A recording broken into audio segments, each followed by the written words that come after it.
अस्सलाम वालेकुम व्यूअर्स। आज मैं बनाने जा रही हूँ आप लोग के लिए चटपटी सी दही कढ़ी पकोड़ा। अब उसके लिए मैंने 1 पाव दही लिया है और हाफ कप ये बेसन। इसको पहले मैं ब्लेंडर में डाल के ब्लेंड करूँगी, इसका मिक्सचर तैयार करूँगी, फिर हम कढ़ी चढ़ाएँगे।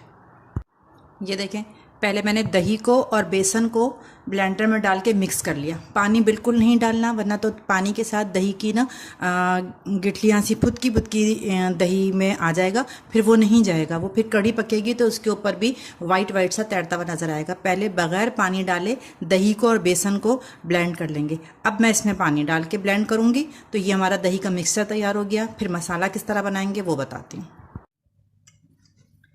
ये मैंने आधा कप ऑयल गरम करने के लिए रखा था। ये आधा कप ऑयल गरम कर लिया। अब उसके अंदर ये इंग्रेडिएंट्स डलेंगे मसाले। 1 टेबल स्पून पिसी हुई लाल मिर्च, 1 टेबल स्पून हल्दी। हल्दी वैसे तो खानों में कम पड़ती है, लेकिन जो कढ़ी है, कढ़ी में 1 टेबल स्पून डालेंगे ताकि उसका कलर अच्छा रहे। 1 टेबल स्पून धनिया, 1 टेबल स्पून सॉल्ट। ये सब डाल के अब ये जल जाएंगे। फ़ौरन इसमें पानी डालेंगे, मसाले जल ना जाए।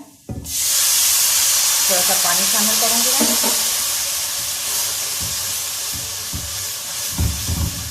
और 4-5 कड़ी पत्ते, ये भी पकने के दौरान ही डाल देंगे।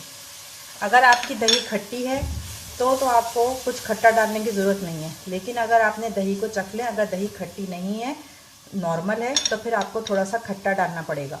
मेरे पास जो मैंने दही यूज़ कर रही हूँ वो कम खट्टी है, तो लिहाजा मैं इसमें नींबू डालूंगी इस वक्त मसाले में। दही में नींबू नहीं डालिएगा, नहीं तो वो फट जाएगी दही, फिर वो उसकी फुतियाँ बन जाएंगी। तो लिहाजा दही में नींबू नहीं डालना। इस मसाले में मैं अभी एक नींबू निचोड़ के डालती हूँ जब तक ये पक रहा है।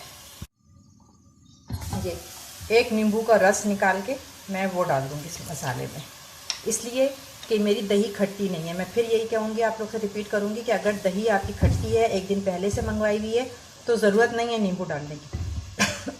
लेकिन अगर दही खट्टी नहीं है तो आपको नींबू डाल दीजिएगा, लेकिन दही में फेंटते वक्त नहीं, जो आपको उसका मिक्सचर बना रहे हैं दही का और बेसन का, उसमें नींबू नहीं डालना, बल्कि ये मसाले में नींबू डालना है।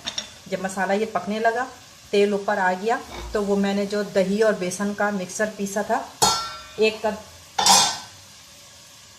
पाव दही ली थी, हाफ कप बेसन लिया था, उसमें मैंने 1 जग पानी डाल के उसको ब्लेंड कर लिया था। अब वो पूरा मिक्सचर मैं इसमें डाल रही हूँ। ये दही और बेसन का मिक्सचर है।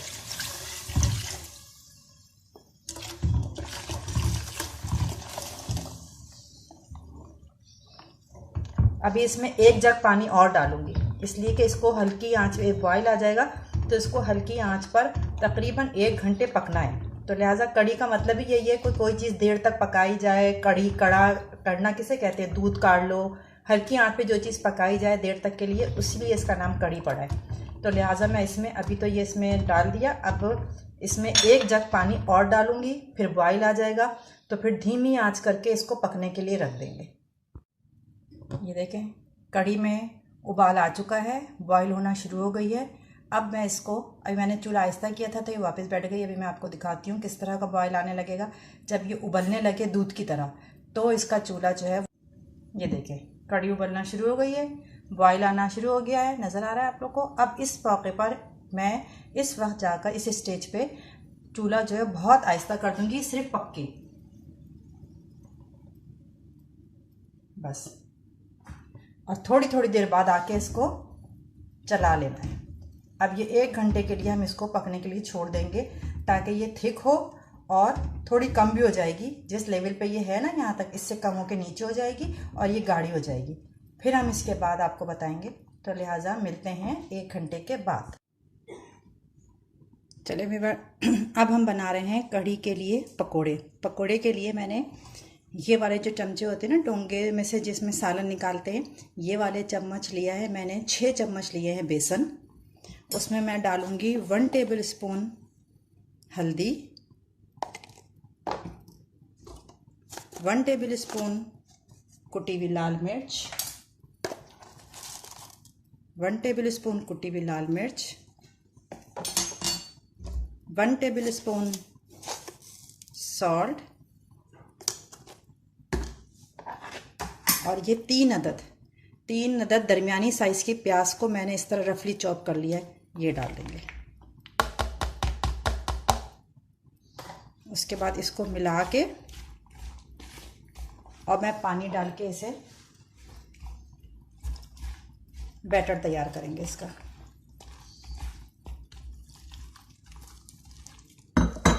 जैसे जैसे पानी की ज़रूरत होती जाएगी मैं पानी डालती जाऊंगी, इसका बैटर तैयार करेंगे। अच्छा, इसमें एक चीज़ रह गई है, खाने का सोडा या मीठा सोडा, वो मैं अभी नहीं डालूंगी। वो फ्राई करने से सिर्फ 5 मिनट पहले, जैसे ये इतना काम अगर करके आप रख भी रहे हैं तो जो खाने का सोडा है वो सिर्फ फ्राई करने से 5 से 7 मिनट 8 मिनट इस तरह पहले डालिएगा। अगर आप पहले से डाल देंगे ना मीठा सोडा तो वो अपना एक्टिव होकर और वापस वो बैठ जाएगा, तो आपके पकोड़े जो है वो ठसे ठसे से बनेंगे, अंदर गिल्ठी आ जाएगी पकोड़ों के अंदर। लेकिन अगर 10 मिनट पहले डालेंगे तो जिस वक्त वो एक्टिव होके इसको फुलाएगा बेसन को, उसी वक्त आप पकोड़े तल लेंगी तो बहुत ही सॉफ्ट पकोड़े होंगे। ये देखिए व्यूअर्स, 10 मिनट पहले मैंने इसमें सोडा डाल दिया था खाने का, उसको फेंट के अब मैं इनको फ्राई कर रही हूँ। जब ये फ्राई होके निकलेंगी तो मैं डायरेक्ट इसको उस कढ़ी में डाल दूँगी जो कि 1 घंटा पक के तैयार हो गई है। बस इनको पलट के सुर्ख होने तक इसको पकाएंगे ताकि अंदर से कच्ची ना रहे। और आँच ना ज़्यादा हाई रखनी है ना लो रखनी है, मीडियम आँच पे ये पकोड़े फ्राई होंगे ताकि अंदर तक फ्राई हो जाएं। फिर इसके बाद ये फ्राई हो जाएंगे, ब्राउन हो जाएंगे पकोड़े। जैसे रमज़ानों में हम लोग पकोड़े बनाते हैं, उसको कढ़ी की पतीली में डाल देंगे डायरेक्ट इसमें से निकाल के। ये पकोड़ों को ऑयल में से निकाला और डायरेक्ट पतीली में डाल, बस ये इनको थोड़ा सा चला के थोड़ी देर इसको छोड़ देंगे ताकि ये पकोड़े जो हैं, ये कढ़ी का जो मिक्सचर है ये थोड़ा इनके अंदर एब्जॉर्ब हो जाए। फिर मैं इसको बघार दूंगी। अब मैं ये कढ़ी के लिए बघार तैयार कर रही हूँ। इसके लिए कोई मेजरमेंट नहीं होती कि इतना घी इतना, ये बस अंदाजे से जैसे दाल वगैरह बघारते हैं वैसे थोड़ा सा ऑयल लिया। जब ये गर्म हो जाएगा तो इसके अंदर मैं थोड़ी सी प्याज डालूँगी। प्याज जब ब्राउन होने लगेगी तो ज़ीरा पहले से नहीं डालेंगे, नहीं तो जल जाएगा। और 2-3 ये साबित लाल मिर्च, इनसे इसको बघार देंगे। पहले मैं प्याज डालती हूँ। जब ये प्याज ब्राउन होने लगेगी फिर मैं बाकी 2 चीज़ें डालूँगी। बघार तैयार हो गया है, ये देखें ये बघार तैयार हो गया है। ये एक बाउल में मैंने कढ़ी निकाल दी। अब इन सब चीज़ों से इसको बघार देंगे। सारे ज़ीरा वगैरह सब आराम से पोंछ के सब निकाल लें इसमें।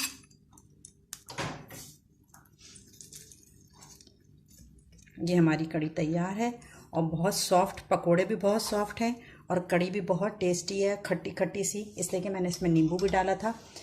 मेरी रेसिपी से कढ़ी बनाइएगा और इन्जॉय करिएगा और मुझे बताइएगा कि आप लोग की इस रेसिपी कढ़ी बनाने से कैसी लगी। आप लोगों को कढ़ी का तरीका पसंद आया, कढ़ी की रेसिपी पसंद आई, मुझे कमेंट्स में ज़रूर बताइएगा। और जिसने अब तक मेरे चैनल को सब्सक्राइब नहीं किया प्लीज़ उसे सब्सक्राइब भी कर ले मेरे चैनल को, ताकि मुझे हौसला अफजाई हो और मुझे ऐसा लगे कि जैसे मेरी मेहनत वसूल हो गई है। अल्लाह हाफिज़।